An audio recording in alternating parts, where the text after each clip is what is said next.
If you're making a list of the biggest disaster seasons in the NBA this year, the Sixers are definitely near the top of the list. After an offseason full of expectations with the addition of Paul George, nothing has gone right. And it just seems to get more and more embarrassing every single day. They have the 7th worst record in the league, much closer to teams like the Bulls and the Nets, who are either bad or trying to lose on purpose, or both, rather than the contenders that the organization continues to pretend that they are. But there is a solution, and one that could potentially save the entire Joel Embiid era. Now, you might not have caught this report because of all the chaos of the trade deadline and the Luka trade and even some football stuff, but the Sixers actually gave us a Joel Embiid injury update, and it's not great. During their game against the Bucks, ESPN reported that Embiid will likely need another surgery and a long recovery period to repair his knee, an injury that he sustained over a year ago and he's been dealing with the entire season. And it's an injury that the team hasn't exactly been forthcoming about for the entire season.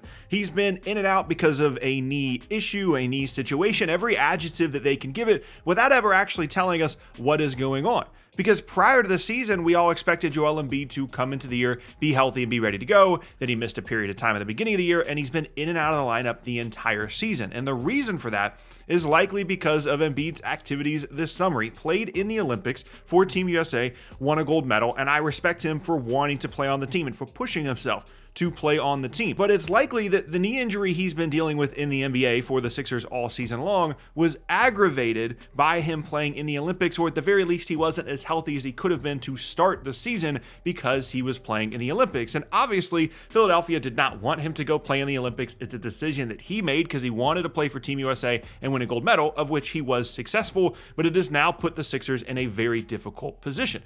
Interestingly, though, they didn't seem all that concerned about it in the fall. Back in September, right after the Olympics, the Sixers felt totally comfortable giving Joel Embiid a new 3-year, $193 million extension. So it's clear they weren't that concerned about the knee issue at the time, but now they definitely are.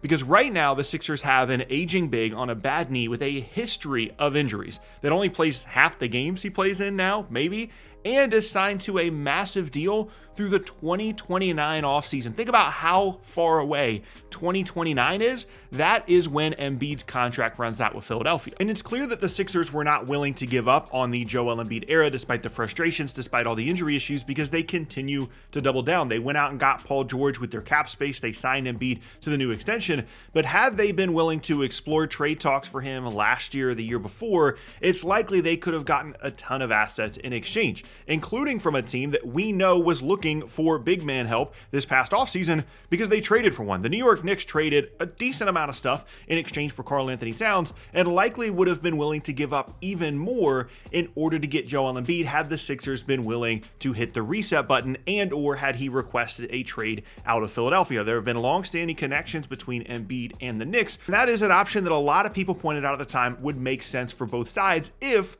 Philadelphia felt uncomfortable moving forward with Embiid due to the injury issues. But now, because of the new extension, because of this knee issue, because of how the season has gone for Philadelphia, he has no trade value. That is no longer an option for Philadelphia. If the Sixers put him up on the trade block this offseason, there would be pretty much no takers in terms of giving up significant assets. He would go for less than what Karl-Anthony Towns went for last offseason, which was Julius Randle, first-round pick, and a rotation player, Dante DiVincenzo. But all of this sounds terrible, yet there is still a solution for Philadelphia.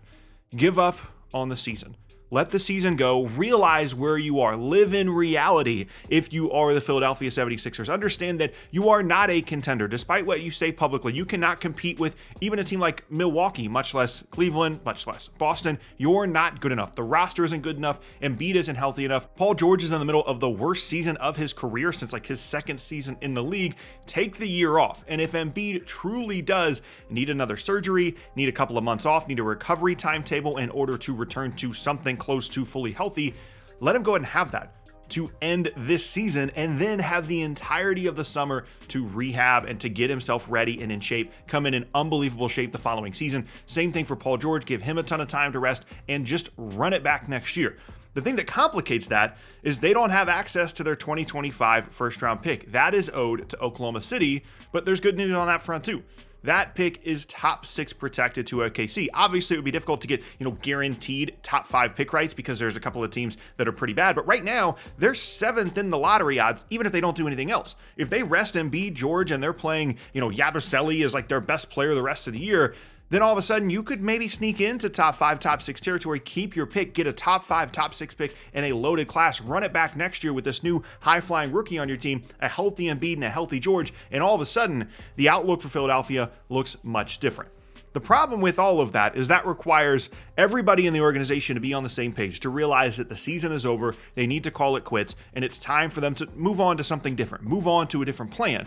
And Daryl Morey, the GM, and Nick Nurse, the head coach, are unlikely to be on the same page there because they know that the pressure is on. Morey specifically has been there for years. He's been chasing an NBA title for 2 decades now in the front office, and he hasn't been able to make it happen. And I wouldn't be surprised if, given the extension, given the Paul George contract, he's on pretty thin ice there organizationally, and he certainly doesn't want to lose his job because if he gets fired, it's unlikely he will get another GM job immediately or ever. Nick Nurse also hasn't exactly covered himself in glory this season either, and so it might make sense from a basketball perspective for the future of the team, for the future of the organization, to shut things down and give up on the year. It's unlikely that the guys actually in charge of making the decisions outside of the owner, the GM and the coach, are actually going to be willing to do that because they might be out of a job. They would much rather make a decision that is not for the good of the franchise and keep their jobs rather than the reverse. But if they don't do this, if they don't shut down the season, they don't shut down Embiid, if they don't shut down Paul George, here's what's going to happen. They're going to make the play-in, maybe. They're going to win 1 game in the play-in, maybe. Even if they get all the way to the actual postseason, they're going to play Boston or Cleveland in the first round. They're going to get smoked, and then they're going to give away something close to a lottery pick. They're not going to have a 2025 first-round rookie. They're not going to have real cap space flexibility to do anything in the offseason, and they've got 2 of the worst contracts in the entire league on their roster with aging, injury-prone players in Paul George and Joel Embiid, and guys that have gone all out towards the end of the season just to try and make the play-in, just to try and get to the playoffs, and then ultimately lose and be in a worse situation than they are now. The only other option that I'm sure a lot of you are thinking about right now is, well, what if they just played the season out and then explored Embiid and or Paul George trade possibilities in the offseason? Maybe if you want to go for a reset, you go for a full reset in the offseason. You explore Embiid's trade value. You explore Paul George's trade value. I can understand that sentiment. I just think it's unlikely that you get significant assets for either of those guys. This is a new NBA, an NBA that is very, very cognizant of what big contracts for aging stars looks like. We just saw 25-year-old Luka get traded because the Mavs didn't want to give him a $350 million supermax. So why would teams be lining up to pay $65 million a year to Joel Embiid, who plays half his games, and to pay him that all the way through the 2029 season? Why would teams be lining up to pay Paul George a number that no team in the league would now pay him coming off the season that he just had? You only have a limited amount of max contract slots on your roster in this new NBA with the second apron and the new CBA, and I don't think there's a team out there that would be willing to give up significant assets to add Paul George or Joel Embiid into that slot. I could be wrong. Embiid could still have trade value. This is a guy that's recently won an MVP. I can understand why there might be a team out there that would want to go get him, but if I'm Philadelphia, I'm not willing to give up on the era quite yet, given the value I'm likely to get in return. Now, if he wasn't given the extension and the contract wasn't through 2029, I could understand it if I was another team, but right now, if I'm Philadelphia, the move is clear. But unfortunately, if you're a Sixers fan, you know what's going to happen. This doesn't align with what is in the best interest of the coach or the GM, so they're not going to do it. They're going to play the season out. They're going to maybe make the play-in. They might not make the play-in at all. Embiid might get hurt again. Paul George might get hurt again. And that's the disaster scenario you're trying to avoid. And this is a team that has experienced more disaster scenarios over the last half a decade than probably any franchise in the league. There's been more roster turnover in Philadelphia than probably any franchise in the league over the last half a decade. And they have the opportunity to actually avoid one.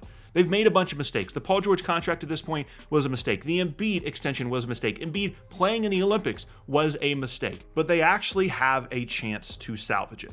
Give up on the season. Give up on the last 30 games of the year. Focus on next year. Get everybody healthy. And that contender that you think you might be this season, you actually could be that contender next year with a new rookie added to your team, with a healthy core nucleus. And then you never know. Maybe you can be that team next year. Maybe you can be contending for a title next year. But this year, it's just not happening.